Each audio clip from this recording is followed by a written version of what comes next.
Bismillahirrahmanirrahim. Assalamualaikum warahmatullahi wabarakatuh.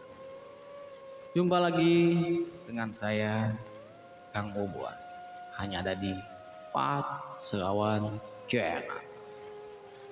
Kali ini kita akan membawakan sebuah cerita misteri yang berjudul Pesugihan Nyai Warsini.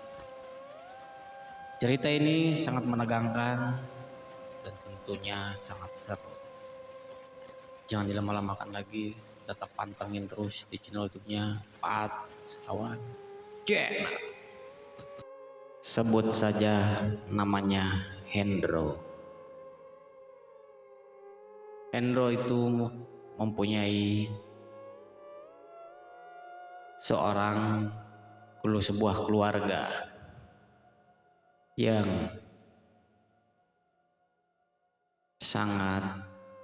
awalnya sangat ramah dan sangat perhatian kepada istrinya. Namun sang mertuanya itu sangatlah jutek kepada Hendro tersebut. Dan pada suatu hari Hendro di PHK di tempat dia bekerja karena dituduh oleh sang anak bos yang berada di pabriknya. Hendro pun bergegas pulang dengan hati yang murung.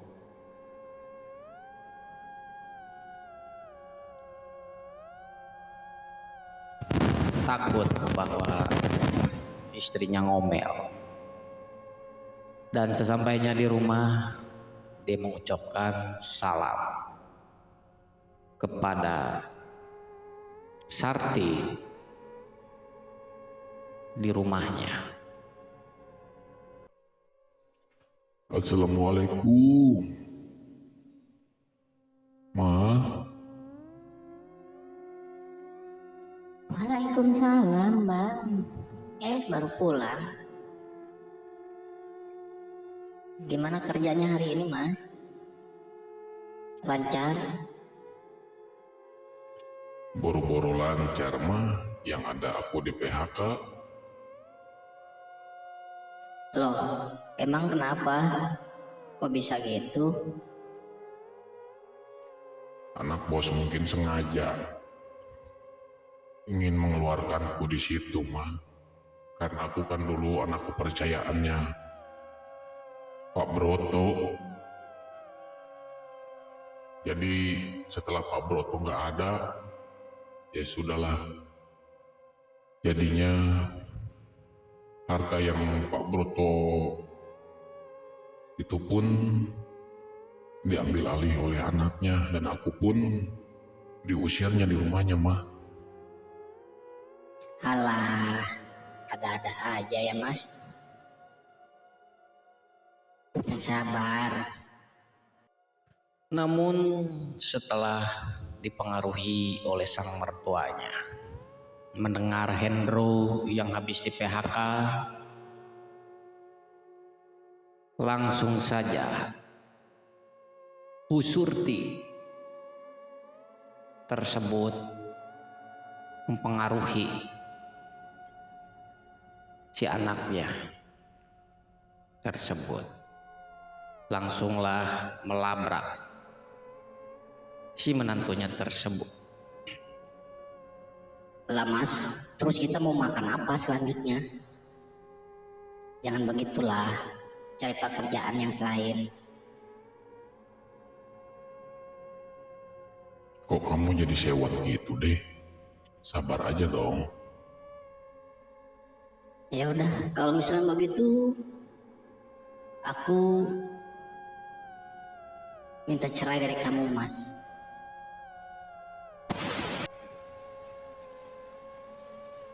Hendro pun langsung kaget mendengarnya. Karena awalnya Sarti yang awalnya baik hati kena pengaruh oleh ibunya. Lalu Hendro pun menghitungkan kemauan Sarti yang ingin meminta cerai darinya. Dan tak selang beberapa lama, Hendro pun membungkus pakaiannya dan pergi merantau ke daerah Cirebon. Ia cuma membawa uang hanya 50.000 di sakunya, tapi pikirannya sudah gelap karena sakit hati oleh sang istrinya. Lalu Hendro pun bergegas berangkat menuju terminal dengan hati murung yang penuh amarah. Lalu dia mengambil jurusan Cirebon. Lalu dia tidur di mobil. Singkat cerita, 1 jam berlalu. Sampailah ia di kota Cirebon. Namun di situ dia bertemu seorang pengamen. Bertanya, dan dia pun merasa bingung harus kemana karena uang di sakunya pun hanya 50.000 ya.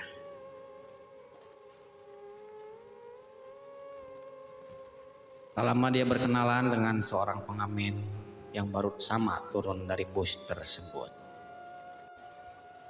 Alah, maaf nih mas, mau nanya, di sini kalau mau cari kerjaan di mana ya mas? Walah, di sini pun sangat susah mas. Kalau daerah sini, saya pun yang orang sininya apalagi mau masuk ke perusahaan-perusahaan sangatlah susah mas. Makanya saya ini jadi pengamen mas.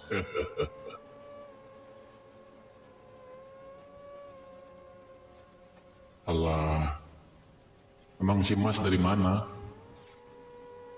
Saya dari Jawa Barat mas, merantau ke sini. Dan arah tujuannya pun saya belum tahu, hanya mengikuti langkah kaki saya aja mas. Dan uang pun saya nggak ada. Ya udah, ikut saya aja mas. Cuman rumah saya kecil mas. Untuk sementara si mas belum dapat kerjaan. Baiklah mas. Kalau begitu ya udah, hari sudah mulai petang dan sekarang pun kita ke rumah aja mas, sambil bersantai dulu si mas istirahat. Oke mas? Oke deh. Tak selang beberapa lama, Hendro dan Mas Kandar pun berangkat mengikuti Mas Kandar yang mengajak ke rumahnya beristirahat. Lalu mereka berbincang ke sana kemari untuk mencari sebuah kerjaan. Namun akan tetapi pekerjaan tersebut malah tidak dapat dicari karena uang pun semakin menipis. Dan Hendro pun berkepikiran, bergerutu di dalam hatinya. Alah, bener kata Kandar ya, sangat susah cari kerjaan di sini. Lebih baik aku ikut ngamen aja kali ya sama Mas Kandar. Lumayan lah kalau buat makan-makan begitu. Oke deh. Tak selang beberapa lama, Hendro pun menemui Mas Kandar di terminal Cirebon. Memang nama Kandar itu sudah tidak asing lagi di dunia jalanan atau di bus-bus. Konektur semuanya pun sudah kenal dengan beliau. Lalu dia ketemu dengan Mas Kandar di terminal tersebut. Mas Kandar, lagi istirahat Mas? Iya nih, tumben si Mas kesini. Iya Mas, bener kata si Mas. Di sini sangatlah susah ya bikin cari kerjaan. Lebih baik aku ikut si Mas aja deh. Ah, yang bener Mas. Iya. Ya udah ayo, kalau begitu kita naik kembali. Oke. Mereka pun menaiki bus untuk mengamen.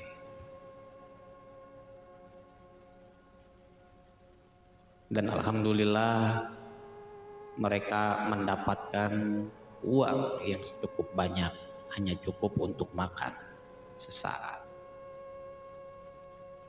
Tak lama dia langsung pulang ke rumahnya Mas Kandar kembali dan ngobrol kembali di rumahnya tersebut. Sesampainya di rumah dan Mas Kandar pun menyeduh kopi dan singkong untuk dimakan sambil ngobrol kepada Hendro. Sebenarnya saya pun ingin cerita ke si Mas. Saya lagi bingung, saya diusir oleh istri saya karena saya di PHK pada waktu itu. Dan sebenarnya saya pun ingin balas dendam kepada mereka. Kedatangan merantau ke sini itu mencari kerjaan biar saya bisa membuktikan kepada mantan istri dan mertuaku itu. Kira-kira kemana ya Mas? Ya kalau mau yang instan ya iwal dari puja atau pesugihan Mas, walah. Iya juga ya, ya udah deh Mas, nggak apa-apa. Yang penting aku bisa untuk balas dendam kepada mantan istri saya. Kamu serius Mas? Serius? Ya udah. Besok aku antar ke temanku yang bernama Diwan yang berada di Magelang sana. Oke deh Mas. Ya udah. Sekarang habiskan kopinya.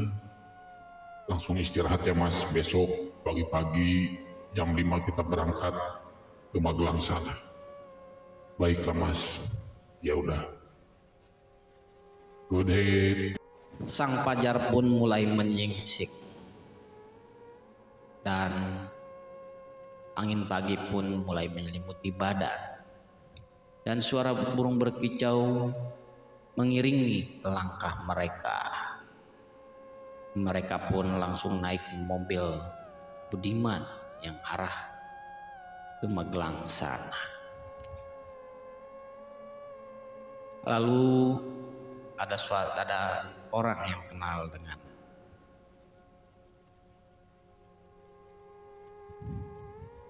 si Mas tersebut. Mas, kok mau kemana nih pagi-pagi amat? Ini nih mau nganter Bang Hendro dulu ke Magelang Mas. Ini Mas ongkosnya janganlah Mas, itu buat nanti aja si Mas. Minum kopi di sana, udah nggak apa-apa Mas, biarin. Nggak apa-apa. Ya udah deh, makasih ya Mas. Sama-sama. Lalu mereka duduk dan tertidur. Hampir 5 jam adanya mereka pun sampai di Magelang. Dan mereka langsung turun dari terminal Magelang ke rumahnya Diwan. Diwan ini adalah temannya Cacing yang dulunya sudah senang bersama, boleh dikatakan seperti itu. Lalu dia melangkah ke depan menuju rumahnya Diwan. Memang rumahnya itu tidak jauh dari terminal tersebut.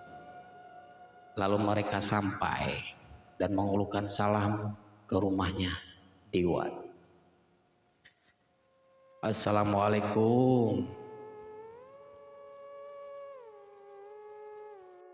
Waalaikumsalam. Kamu Cing? Iya Wan. Sini masuk. Wah. Sini duduk aja nih. Minum dulu minum. Iya santai aja ngapa? Ada apa? Ini loh Wan. Saya mengantarkan teman saya nih yang bernama Hendro. Dia mau menjalani pesugihan yang sama kayak kamu. Apakah kamu mau mengantarkannya? Wan, ya kalau memangnya tekadnya sudah bulat, siap saya antarkan. Yang penting kamu udah beristri. Walah, saya baru cerai mas. Ya syarat ketentuannya hanya seperti itu mas. Ya udah, sekarang di sini ada pembantuku, dia pun sama janda dari Cirebon. Barangkali si mas mau, kita langsung nikahkan aja biar cepat si mas mencapai pesugihan tersebut. Gimana mas? Baiklah kalau begitu, atur aja dengan mas Iwan. Baiklah. Lalu Diwan pun memanggilkan asisten rumah tangganya. Min, sini Min. Iya. Pak Bos, ada apa?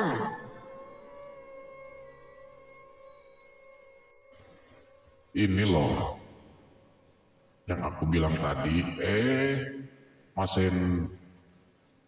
Hendro, baru nyampe sini mas.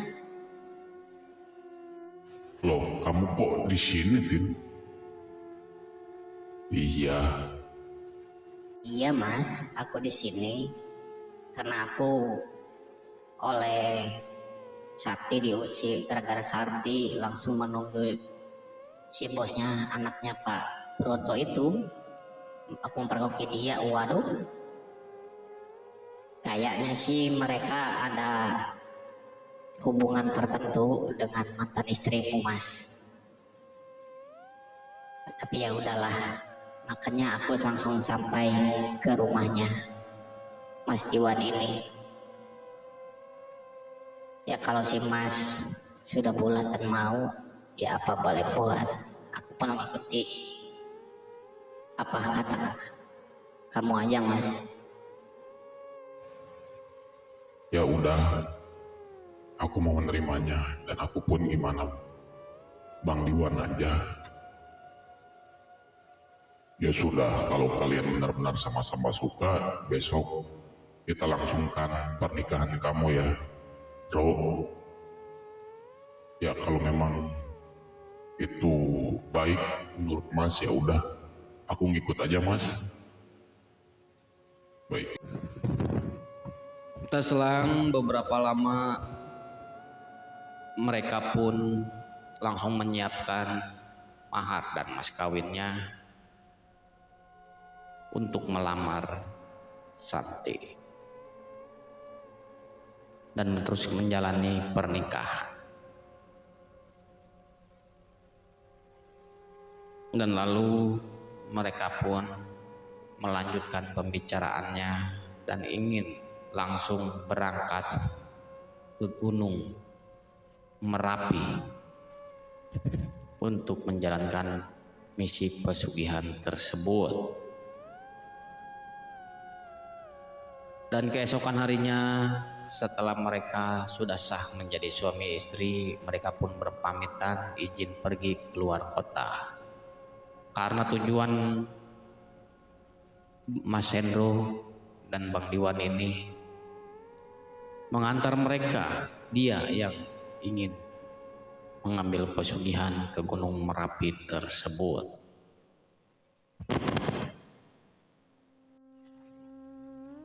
Sesampainya di Gunung Merapi tersebut, mereka langsung disambut oleh Mbah Warno yang berada di tempat tersebut. Lalu mereka berbincang-bincang dan makan malam di rumahnya Mbah Warno. Lalu Mbah Warno pun menyiapkan segala sesuatunya. Dan Mbah Warno pun berkata kepada Hendro, Nah, nanti di sendang, di tengah sendang yang ada pohon beringinnya, kamu bertapa di sana. Dan bakarkan dupa ini dan sesaji ini di sana. Jangan dulu pergi sebelum Nyai Warsinik datang. Siapa kalau memang itu ketentuannya. dan lalu mereka pun berangkat menyusuri hutan dan semak-semak yang berada di Gunung Merapi tersebut. Tak selang beberapa lama, Bakarto pun, Badiman pun lalu meninggalkan mandor tersebut. Dan mandor pun lalu menyalakan dupa dan langsung bersemedi di bawah pohon beringin tersebut. Setelah dupa dinyalakan, aura mistis pun mulai menyelimuti badan tersebut, seakan tahu akan datangnya Bang Hendro tersebut. Angin pun yang tadinya santai lalu berhembus kencang menyelimuti badan Bang Hendro. Suara-suara aneh dan lolongan-lolongan anjing hutan menambah aura keseraman yang berada di tempat tersebut. Lalu tak berapa jam kemudian, suara gamelan pun datang dari sendang tersebut.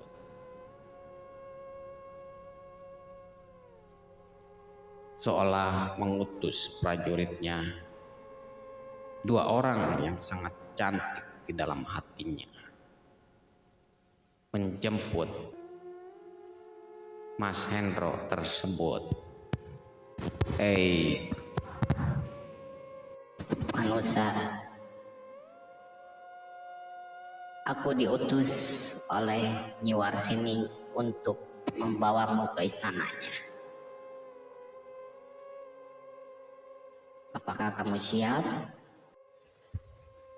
Siap, asalkan Nyi Warsining mau membantuku untuk mencari kekayaan. Kalau masalah itu, pasti junjunganku mampu untuk memberimu kekayaan.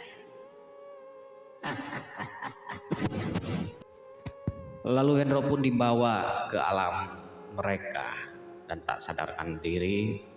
Sesampainya di sana, penglihatan Hendro pun menjadi berubah. Berada di dalam istana yang megah dan penuh dengan emas.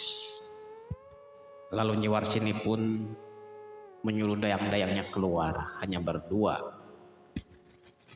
Hendro dan dia mengatakan perjanjian yang disepakatinya. Lalu mereka menyanggupi apa yang dikatakan Nyi Warsini.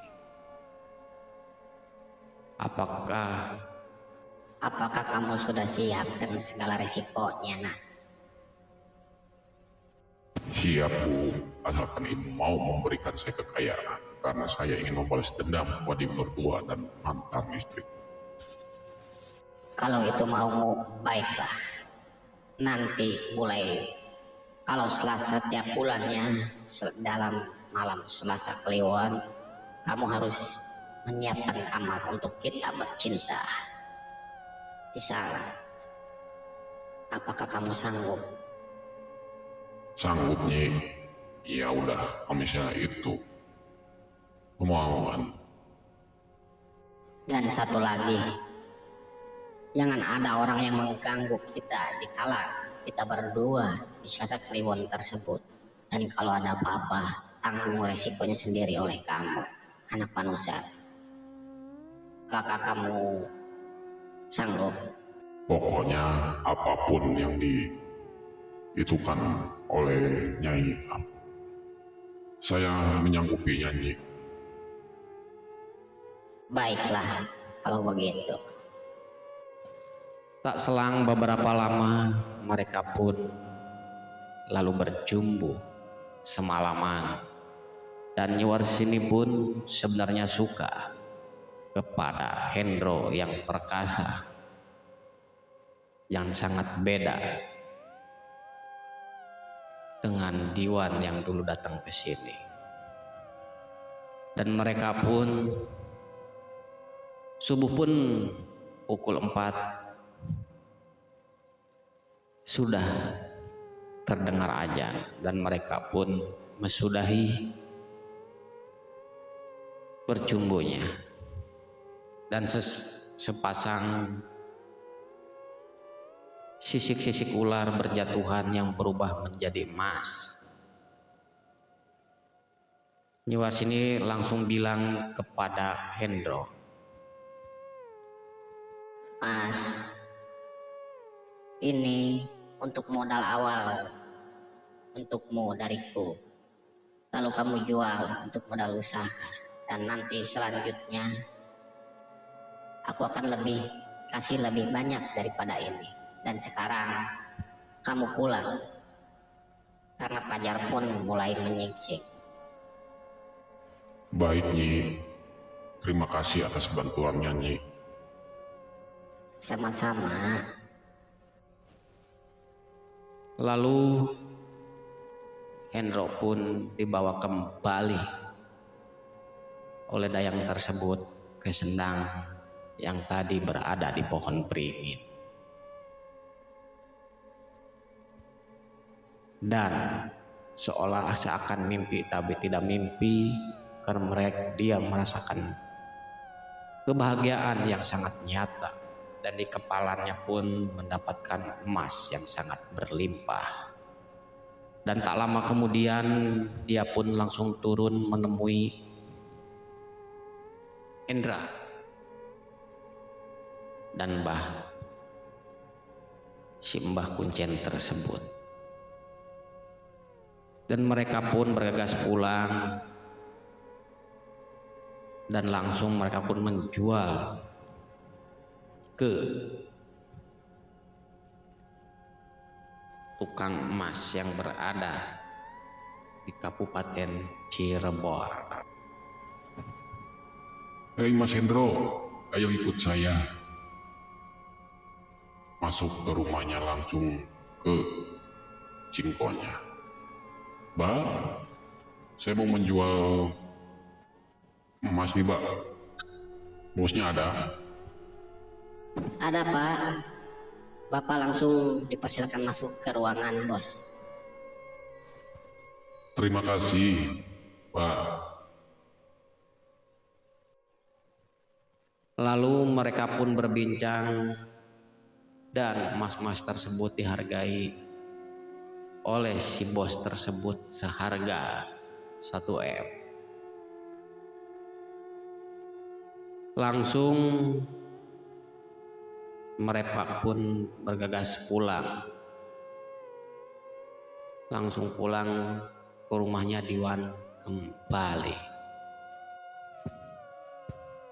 Dan mereka pun berbincang dengan sang istrinya, menceritakan keberhasilan yang diraihnya. Dan Hendro pun sekarang menjadi kaya raya dan ingin berpindah dari rumah Diwan dan mempunyai rumah yang sangat megah. Tapi pesan Diwan dan pesan Pak Kuncen tersebut, dia harus menjadi orang yang baik hati, yang suka menolong. Karena itulah bumbu dari pesugihannya tersebut. Maka mereka pun sekarang menjadi kaya raya dan sangat dermawan di tempat tersebut. Dan kekayaannya pun semakin hari semakin melimpah. Dan seolah tidak ada yang menandinginya. Begitulah akhir dari sebuah cerita kali ini. Bila kalian suka dengan cerita-cerita misteri dari kami, tetap pantengin terus di channelnya Pat Sekawan Channel. Terima kasih.